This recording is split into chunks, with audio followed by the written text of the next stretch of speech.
Praise the Lord. യെശയ്യാ പ്രവാചകന്റെ പുസ്തകം 38-ാം അധ്യായം അതിൻ്റെ 1 മുതൽ 22 വരെയുള്ളതായ വേദവാക്യങ്ങൾ.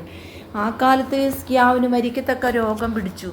ആമോസിന്റെ മകനായ യെശയ്യാ പ്രവാചകൻ അവൻ്റെ അടുക്കൽ വന്ന് അവനോട്, നിന്റെ ഗ്രഹകാര്യം ക്രമത്തിലാക്കുക, നീ മരിച്ചു പോകും, സൗഖ്യമാകയില്ല എന്ന് യഹോവ അരുളി ചെയ്യുന്നു എന്ന് പറഞ്ഞു. അപ്പോൾ ഹിസ്കിയാവ് മുഖം ചുവരിൻ്റെ നേരെ തിരിച്ചു യഹോവയോട് പ്രാർത്ഥിച്ചു. അയ്യോ യഹോവേ, ഞാൻ വിശ്വസ്തയോടും ഏകാഗ്രത ഹൃദയത്തോടും കൂടെ തിരുമുമ്പിൽ നടന്നു. നിനക്ക് പ്രസാദമായുള്ളത് ചെയ്തിരിക്കുന്നു എന്ന് ഓർക്കണമേ എന്ന് പറഞ്ഞു. ഹിസ്കിയാവ് ഏറ്റവും കരഞ്ഞു. എന്നാൽ യെശയ്യാവിന് യഹോവയുടെ അരുളപ്പാടുണ്ടായതെന്തെന്നാൽ, നീ ചെന്ന് ഹിസ്കിയാവോട് പറയേണ്ടത്, നിന്റെ പിതാവായ ദാവീദിന്റെ ദൈവമായ യഹോവ ഇപ്രകാരം അരുളി ചെയ്യുന്നു, ഞാൻ നിന്റെ പ്രാർത്ഥന കേട്ടു, നിന്റെ കണ്ണുനീർ കണ്ടിരിക്കുന്നു. ഞാൻ നിന്റെ ആയുസ്സിനോട് 15 സംവത്സരം കൂട്ടും.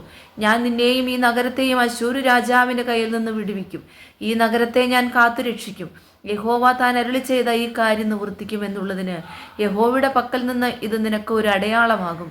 ആഹാസിന്റെ ഘടികാരത്തിൽ സൂര്യഗതി അനുസരിച്ച് ഇറങ്ങിപ്പോയിരിക്കുന്ന നിഴലിനെ ഞാൻ 10 പടി പിന്നോക്കം തിരിയുമാറാക്കും. അങ്ങനെ സൂര്യൻ ഘടികാരത്തിൽ ഇറങ്ങിപ്പോയിരുന്നു 10 പടി തിരികെ പോന്നു. യഹൂദ രാജാവായ ഹിസ്കിയാവിന് രോഗം പിടിച്ചിട്ട് അതു മാറി സുഖമായ ശേഷം അവൻ എഴുതിയ എഴുത്ത്, എൻ്റെ ആയുസ്സിൻ മധ്യാഹ്നത്തിൽ ഞാൻ പാതാളവാതിലകം പോകേണ്ടി വരുന്നു. എൻ്റെ ആണ്ടുകളുടെ ശേഷിപ്പും എനിക്കില്ലാതെ പോയി എന്ന് ഞാൻ യഹോവയെ, ജീവനുള്ളവരുടെ ദേശത്തെ യഹോവയെ കാണുകയില്ല.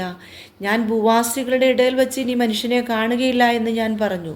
എൻ്റെ പാർപ്പിടം നീങ്ങി ഒരു ഇടയവും കൂടാരം പോലെ എന്നെ വിട്ടുപോയിരിക്കുന്നു. നെയ്ത്തുകാരൻ തുണി ചുരുട്ടും പോലെ ഞാൻ എൻ്റെ ജീവനെ ചുരുട്ടി വയ്ക്കുന്നു.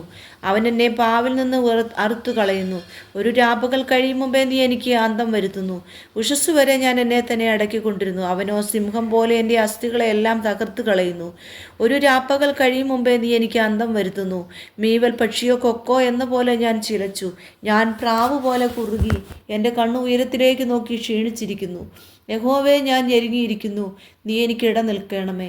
ഞാൻ എന്തു പറയേണ്ടു? അവൻ എന്നോട് അരുളി ചെയ്തു, അവൻ തന്നെ നിവർത്തിച്ചുമിരിക്കുന്നു.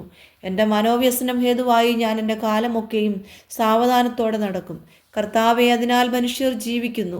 എൻ്റെ ജീവനും കേവലം അതിലത്രേ. അങ്ങനെ നീ എന്നെ സൗഖ്യമാക്കി എൻ്റെ ജീവനെ രക്ഷിക്കും. സമാധാനത്തിനായി എനിക്ക് അത്യന്തം കയ്പായത് ഭവിച്ചു. എങ്കിലും നീ എൻ്റെ സകല പാപങ്ങളെയും നിന്റെ പിറകിൽ എറിഞ്ഞു കളഞ്ഞതുകൊണ്ട് എൻ്റെ പ്രാണനെ നാശക്കുഴിയിൽ നിന്ന് സ്നേഹത്തോടെ രക്ഷിച്ചിരിക്കുന്നു. പാതാളം നിന്നെ സ്തുതിക്കുന്നില്ല, മരണം നിന്നെ വാഴ്ത്തുന്നില്ല. കുഴിയിൽ ഇറങ്ങുന്നവർ നിന്റെ വിശ്വസ്തതയെ പ്രത്യാശിക്കുന്നതുമില്ല. ഞാനിന്ന് ചെയ്യുന്നത് പോലെ ജീവനുള്ളവൻ മാത്രം നിന്നെ സ്തുതിക്കും. അപ്പൻ മക്കളോട് നിന്റെ വിശ്വസ്തതയെ അറിയിക്കും. യഹോവ എന്നെ രക്ഷിപ്പാൻ ഒരുങ്ങിയിരിക്കുന്നു. അതുകൊണ്ട് ഞങ്ങൾ ജീവപര്യന്തം യഹോവയുടെ ആലയത്തിൽ തന്ത്രിനാദത്തോടെ എൻ്റെ ഗീതങ്ങളെ പാടും. എന്നാൽ അവന് സൗഖ്യം വരേണ്ടതിന് അത്തിപ്പഴക്കട്ട കൊണ്ടുവന്ന് പരുവിന്മേൽ പുരട്ടുവാൻ യെശയ്യാവ് പറഞ്ഞിരുന്നു. ഞാൻ യഹോവയുടെ ആലയത്തിൽ കയറി ചെല്ലും എന്നതിന് അടയാളം എന്ത് എന്ന് ഹിസ്കിയാവ് ചോദിച്ചിരുന്നു.